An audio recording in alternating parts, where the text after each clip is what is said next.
Vídeo de hoje do canal do Nicola, repleto de informações importantes. A primeira, vamos esclarecer se existe alguma verdade na história de que Vitor Pereira estaria se divorciando da esposa e dessa maneira ficaria no Corinthians para a temporada de 23. Bora te explicar também por que o contrato do Reinaldo com o São Paulo ainda não foi renovado. Já no Palmeiras, uma dupla de zaga que atua muito bem atrás e tão bem quanto na frente. Bora te atualizar com uma informação importante sobre a SAF do Atlético Mineiro. Como é que andam as coisas na Série B? Mais 2 times praticamente garantidos. Vida nova para os jogadores sul-americanos no Bayer Leverkusen. Essa notícia interessa a vários clubes daqui. Tudo isso e muito mais a partir de agora. Não sei antes me apresentar, sou Jorge Nicola, jornalista esportivo e dono desse canal que tem a missão de deixar você super por dentro das coisas do seu time do coração. Para não perder nada, só apertar esse botãozinho vermelho de inscreva-se. Combinado? Bora começar contando que todo esse conteúdo é um oferecimento de Aposta Ganha, site de apostas esportivas que me dá a maior sorte. E nesse final de semana tem boas apostas para você, quer ver? Nesse sábado, Corinthians e Atlético Paranaense. Corinthians completamente modificado, daqui a pouco eu vou te contar sobre algumas novidades do time. O empate entre esses dois times está pagando R$ 3,20. Já no domingo tem Fortaleza e Avaí com vitória do Fortaleza 1,55, vitória do Atlético Mineiro contra o Ceará pagando 1,46 e vitória do São Paulo contra o Botafogo pagando 1,75.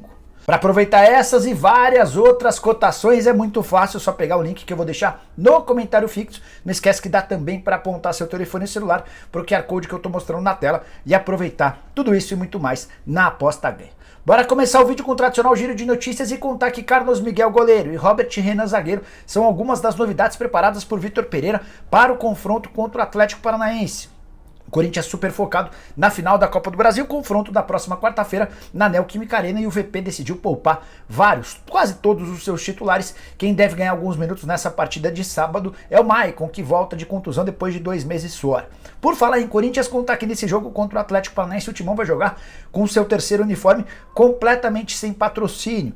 Todas as marcas parceiras do Timão toparam, concordaram em, nesse jogo específico, não terem suas marcas expostas para que o Corinthians pudesse estrear o terceiro uniforme limpo, sem todas aquelas poluições visuais.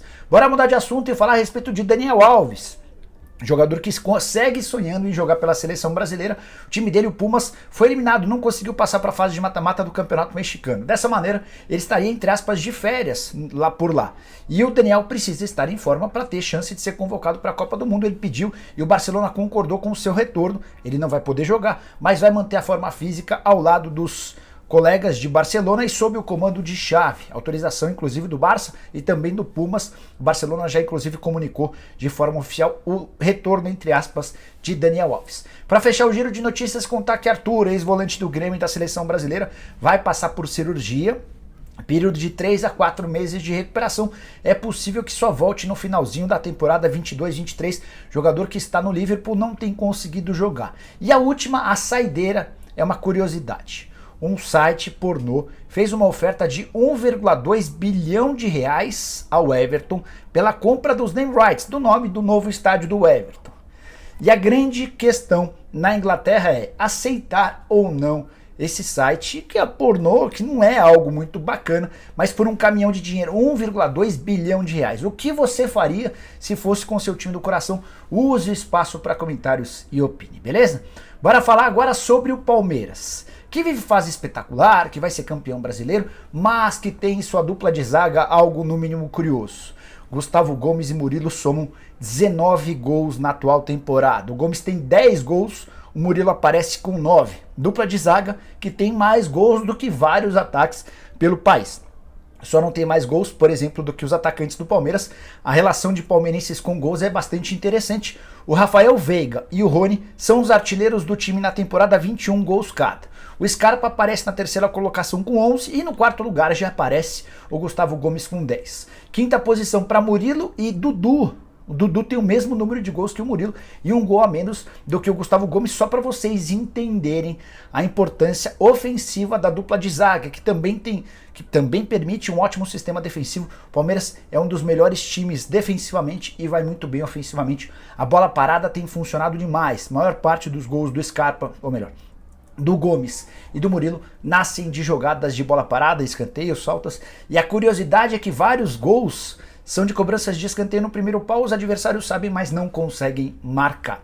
seu time do coração. A dupla de ataque tem mais do que 19 gols na atual temporada. Se você torce para times como times que contam com Germancano, com atacantes fazedores de gol, é provável que sim, mas certamente vai ter time de primeira divisão que não tem uma dupla de ataque com 19 gols na atual temporada. Bora mudar de assunto e falar a respeito do São Paulo e da dificuldade na renovação do contrato do Reinaldo. São Paulo e Reinaldo tentam estabelecer um novo vínculo há algumas semanas. O contrato acaba em 31 de dezembro e o que está pegando é o tempo de contrato. São Paulo propôs algumas semanas atrás ao Reinaldo a extensão desse vínculo até dezembro de 2023, com a manutenção do atual salário.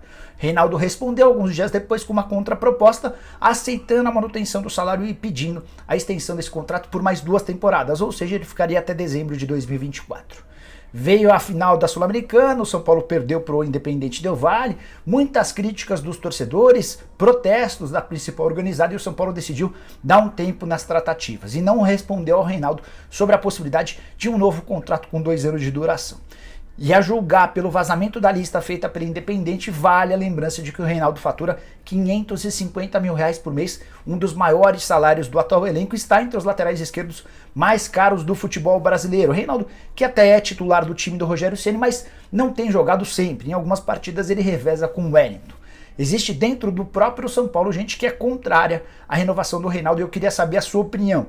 Renova com o Reinaldo com 550 mil por mês por mais 2 temporadas ou apenas se ele aceitar 1 ano? Ou você nem ficaria com o Reinaldo? Use o espaço para comentários e deixe a sua opinião, beleza? Bora falar agora sobre vida nova para jogadores do Bayer Leverkusen. Você deve estar se perguntando, mas Nicola, você fala de times brasileiros, o que o Leverkusen tem a ver com os times daqui? Tem bastante coisa. É que 2 jogadores que atuam no clube alemão estão na mira de times brasileiros. O primeiro deles, Paulinho, o atacante, o segundo, o volante Arangues. Seriam titulares em vários times daqui, inclusive o Paulinho é pretendido por alguns. Tem conversas mais avançadas com o Atlético Mineiro, mas também já conversou com o Vasco da Gama, com o Palmeiras, com o Corinthians, entre outros. Já o Arangues quase fechou com o Internacional, na última hora o Inter recuou. O Arangues decidiu que não joga mais no Internacional sob o comando dos atuais dirigentes e tem sido especulado, até por seus representantes, como um possível reforço do Corinthians, do Palmeiras, do Atlético Mineiro ou do Flamengo, os clubes mais ricos, aqueles com melhor condição financeira. A situação de ambos é parecida. Eles vinham atuando menos do que imaginavam sob o comando de um técnico suíço, o Gerard Seoane. Só que o Gerard Seoane foi mandado embora na última quarta-feira. E esse cara tinha um sério problema com os jogadores sul-americanos e não os colocava com muita frequência. O Paulinho ficou um tempão sem nem ser relacionado. Quando ia para o banco, não entrava. Já o Arangues, que sempre foi titular absoluto no Leverkusen, perdeu essa condição de protagonista. Só que desde a última quarta-feira, o Xabi Alonso, que é um técnico espanhol, assumiu e logo de cara passou a dar super moral para os sul-americanos. O Arangues virou titular absoluto e o Paulinho voltou a atuar nesse final de semana, nesse sábado. Ele entrou aos 43 do segundo tempo e 2 minutos depois marcou seu primeiro gol na atual temporada. Gol aos 45 na vitória do Leverkusen por 4-0 contra o Schalke 04. O que eu quero dizer com tudo isso? A presença do Xabi Alonso deve dar um novo ânimo para Paulinho e para Arangues. Ah, então isso significa que eles não vêm mais para o Brasil? Não diria isso. O contrato de ambos se encerra em junho de 2023 e eles devem permanecer até o fim da temporada na Alemanha. O que muda é que não deve ser mais tão simples tirá-los do futebol alemão na virada do ano. E alguns dos times interessados, por exemplo, no Arangues, contavam com essa possibilidade de contratação já na virada da temporada brasileira. Então, agora vai ter de aguardar o fim do contrato, a partir de janeiro assinar um pré-contrato com ambos e depois contratá-los sem qualquer custo. Você gostaria do Paulinho? Arangues? Para mim seriam titulares em quase todos os times de futebol no Brasil.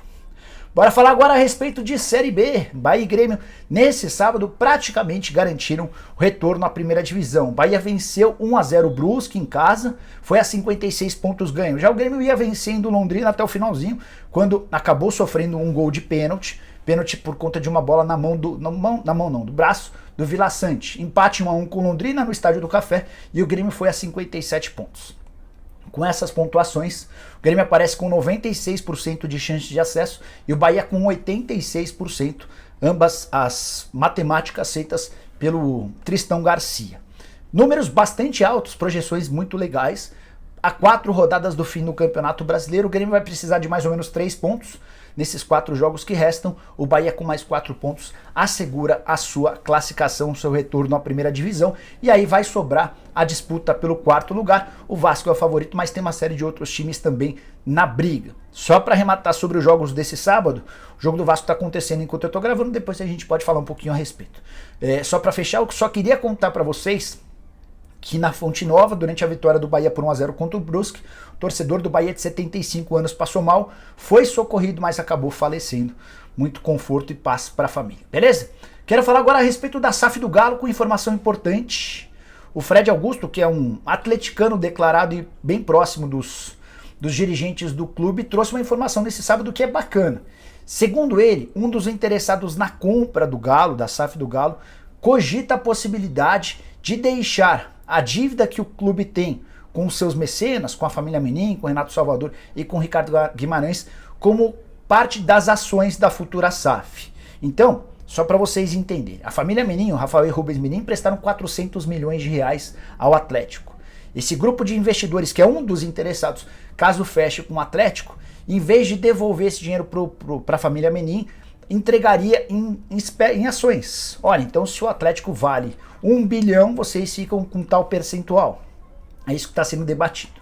Fui checar essa história com um dos 4Rs, uma pessoa com quem costumo manter contato com frequência. A pessoa confirmou que de fato essa informação procede, de fato essa negociação existe e é uma das alternativas que o Galo vai ter caso tenha aprovação do Conselho Deliberativo e dos sócios para se tornar uma sociedade anônima do futebol. Eu julgo um mecanismo interessante. Aí só para lembrar que o Atlético hoje tem uma dívida de 1,3 bilhão de reais. A estimativa do Galo é de que essa dívida caia para algo na casa dos 800 milhões de reais com o recebimento do dinheiro da venda do Diamond Mall. Contei para vocês nessa semana que o dinheiro passa a cair em outubro. Primeira parcela de 136 milhões de reais, as próximas, totalizando 340 milhões, serão pagas por 12 meses consecutivos. Então, o Galo imagina que vai conseguir diminuir de 1,3 para 800 milhões de reais essa dívida e 400 milhões que deve, por exemplo, para a família Menin, representariam metade de tudo que o Galo deve. O acordo com o grupo de investimento internacional deve avançar nos próximos meses e o Galo vai se tornar, assim como já outros clubes, uma das SAFs daqui, com a promessa do maior investimento entre todos e com menor repasse de ações. Se atleticano está interessado e animado com a SAF ou não, use o espaço para comentários para registrar o que pensa também, beleza? Bora fechar o vídeo para repercutir uma especulação que surgiu nas redes sociais. E o responsável por ela foi Chico Lang, que é comentarista de TV, da TV Gazeta, um cara há bastante tempo trabalhando no mercado, corintiano declarado. Chico afirmou que o Vitor Pereira está se separando da esposa. E com isso, com esse divórcio a ser confirmado em breve, o Vitor Pereira teria o caminho livre para ficar no Brasil. Só para recapitular essa história, eu contei para vocês há algumas semanas que o grande complicador para a permanência dele na próxima temporada era um problema familiar. E por problema familiar, entenda, a esposa do Vitor Pereira tem uma mãe bastante doente, tem uma doença em estágio muito avançado e a esposa reluta com a ideia de vir ao Brasil com os filhos porque ela vai ter de ficar distante da mãe. Está completamente descartada a possibilidade dela vir ao Brasil, ainda que o Vitor Pereira renove o contrato. Ela não vem, os filhos também não vêm, o Vitor Pereira fica sozinho. Então, nas últimas semanas, o VP tenta se encaixar em relação à esposa e aos filhos nesse planejamento. Com a informação do Chico Lang sendo confirmada e um eventual divórcio, o VP teria, entre aspas, o caminho livre para ficar no Brasil. E o que eu fiz? Assim que soube da notícia, diante de várias perguntas de vocês, liguei para aquela minha tradicional fonte, aquela pessoa que me passa as principais notícias do Corinthians. A pessoa assegurou que não existe absolutamente nada em relação ao divórcio do Vitor Pereira. A pessoa contou que o VP é super família, extremamente próximo da esposa, até da sogra, que está bastante doente, e dos filhos, e que não faz parte dos planos dele, nem nunca se cogitou tal possibilidade do divórcio. Resta saber se é o Chico Lang que tem fontes melhores ou se é essa minha fonte que está melhor informada. Aí eu ainda perguntei, mas tá bom, mas o VP deve ficar ou não? Nicola, não temos nenhuma resposta definitiva.